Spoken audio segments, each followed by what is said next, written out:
Well, German Chancellor Angela Merkel is set to officially visit China from September 6th to 7th, marking her 12th trip to the country since taking office. Now, during her stay here, Chancellor Merkel will meet with both President Xi Jinping as well as with Premier Li Keqiang. With a huge business delegation with her, the focus of this trip will be on strengthening bilateral ties and boosting economic cooperation. Ms. Merkel will also be making her way to the city of Wuhan in central China, where she'll be speaking with students at a local university. So to talk more about the state of relations between the world's second largest economy, China, with Europe's largest economy, Germany, we have with us Klaus Larres, the Richard M. Krasno Distinguished Professor of History and International Affairs at the University of North Carolina at Chapel Hill. And right here in Beijing, Mr. Hongjian, he is the Director of the Department of European Studies at the China Institute of International Studies. So welcome to you both.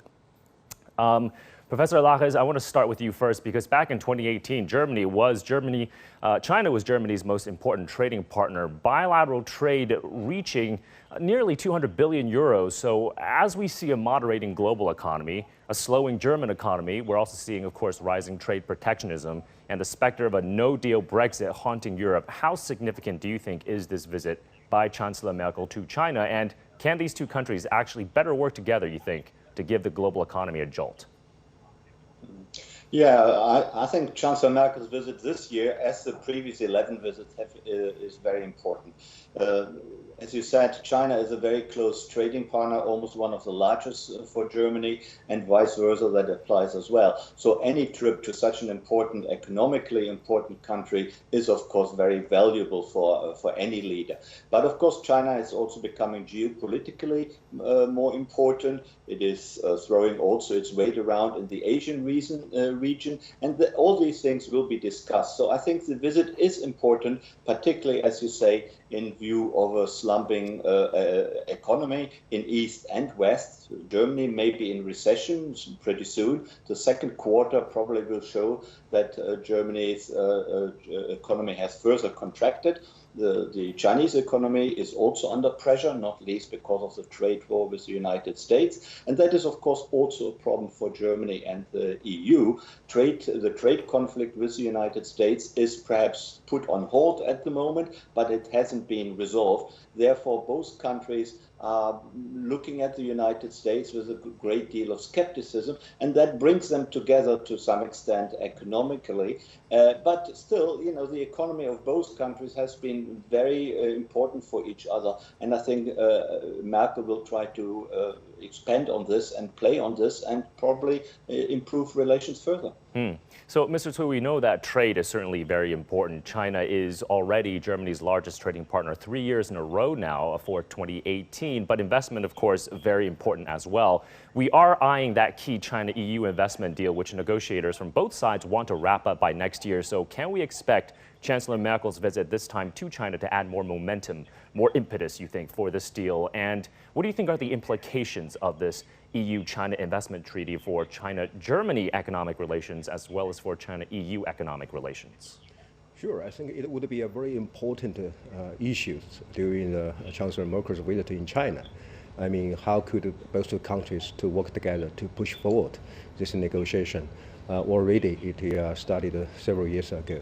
But as we understand it now, since the leaders' meeting between China and the European Union, the first half of this year, both sides reached a very strong or clear consensus that next year we need to finish it. So I think not only for this bilateral level, I mean China, European Union, and especially between China and Germany, because as we know, Germany become the major, destination of investment from China in recent years. And also Chinese investors showed a lot of confidence about the environment, about the benefits from Germany. But of course now there are some suspicions from German side, from European side, what's the purpose of Chinese investment?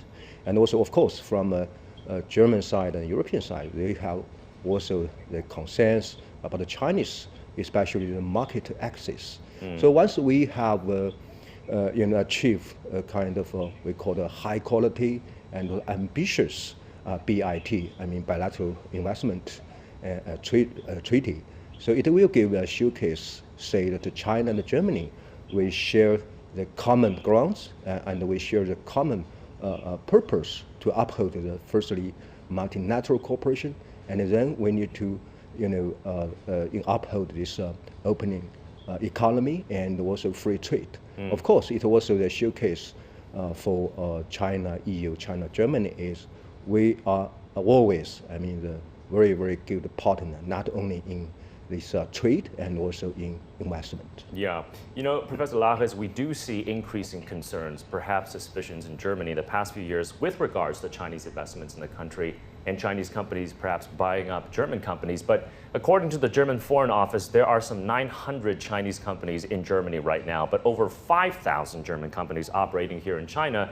So German companies are indeed much more involved here in China than the other way around. Are you concerned going forward about Germany perhaps tightening the screws on Chinese investment? Not in principle, I think, but there is a rising concern that some of Chinese purchases are being done in a very strategic way, that certain industries are being targeted, which are the industries of the future on which Germany's existence is really built for the next decade or two. And I'm talking about the robotics industry, the artificial intelligence industry, and 5G industries and things connected with that. And if China buys up particularly these companies and then transfers them to Chinese ownership and sometimes also transfers the knowledge back to China, that is regarded in Germany as a loss to Germany. And sometimes some of these industries are also militarily, strategically very important. And any country would be concerned if any foreign country were to purchase strategically, militarily important industries. And I think that is also the case in Germany. But that doesn't mean that in principle Chinese investment are viewed with skepticism. Only the investment in certain industries are looked at skeptically, and a screening process has been introduced in December of last year, which means that any Chinese purchases of these industries will be looked at particularly thoroughly by a committee of politicians and experts, and then they will come to a conclusion: is that purchase okay, or does it infringe on German strategic interests? And then, of course, a stop will be put to these purchases. But that, in the meantime, is a normal procedure. Germany introduced it in last December. The EU has also followed in the middle of this year, in April, I believe.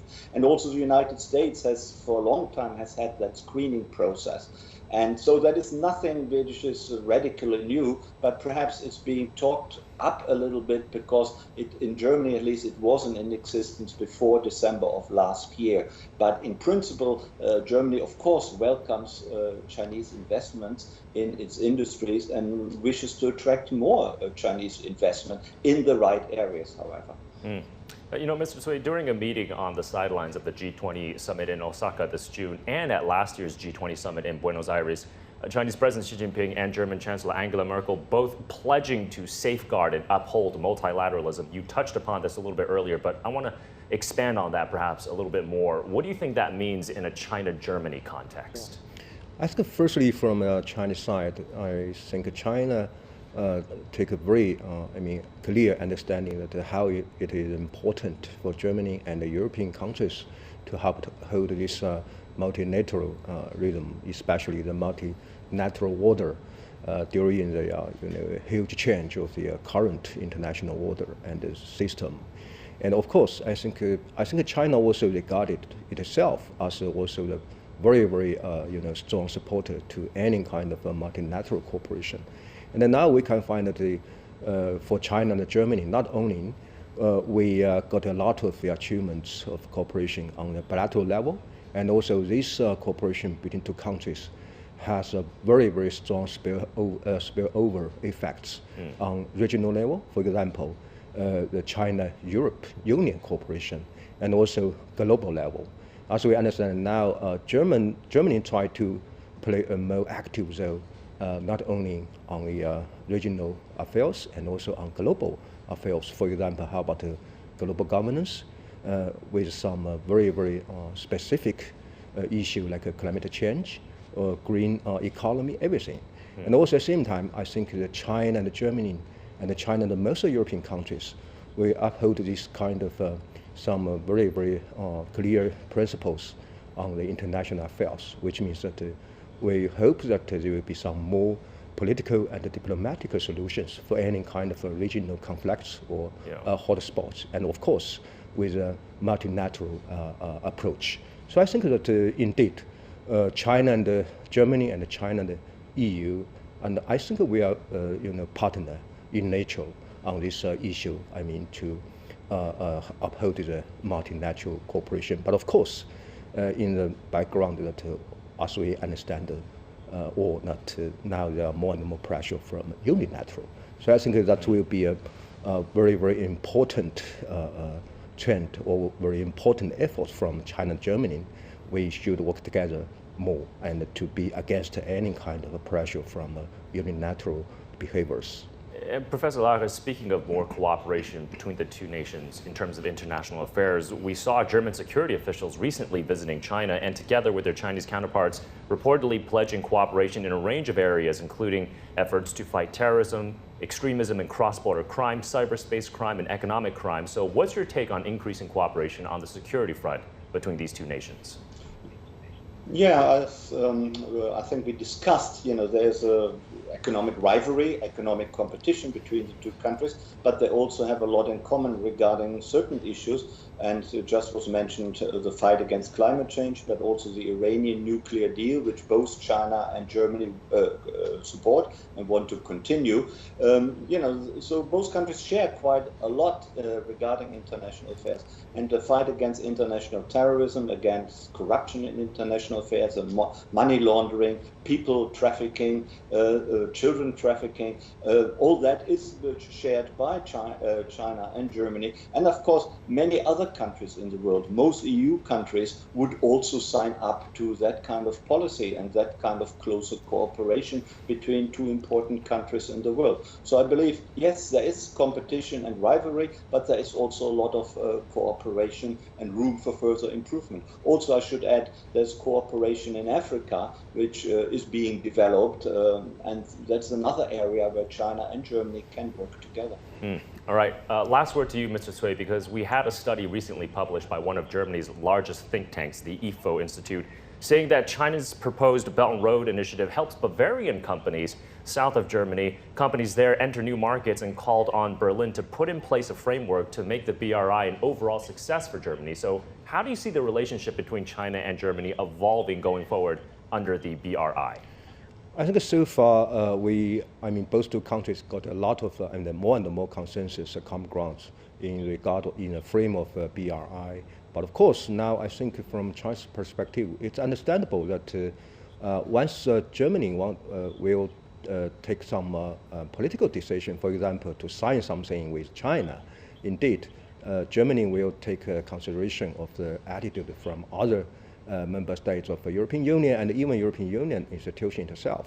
So I think that it will not give any barrier, to this consideration from German side on this, pragmatic cooperation between, business people, between the enterprises and the banks from both two countries. Now, as we know that there are more and more German enterprises and the banks, they signed some contracts, signed some documents with a counterpart in China in the frame of BRI.